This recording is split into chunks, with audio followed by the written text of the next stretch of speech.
88 वर्ष बयस भाटिकान सिटी रे पोप फ्रांसिस को परलोक होईछि। निमोनिया रे पीड़ित होई से चिकित्साधीन हेउथिले हेले आज तांकर मृत्यु होईछि। रोमान कैथोलिक चर्च रो प्रथम लैटिन अमेरिकीय नेता थिले। तांको पूर्ववर्ती बेनेडिक्ट 16 इस्तफा परे 2013 रे पोप होइथिले। पोप विभिन्न रोग रे पीड़ित थिले।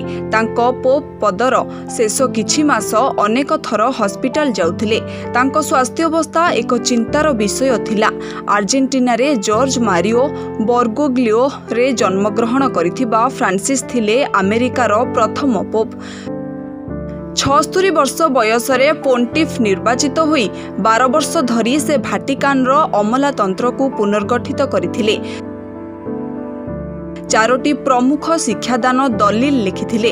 65 रु अधिक देश को 47टी विदेश यात्रा करथिले एवं 900 रु अधिक संथ सृष्टि करथिले। पोप फ्रांसिस प्रत्येक मामला आधार रे समलिंगी दंपति को आशीर्वाद प्रदान करने को पाद्री माननकु अनुमति देथिले एवं प्रथम थर पई भाटिकान कार्यालय रो नेता भावरे महिला माननकु नियुक्ति करथिले।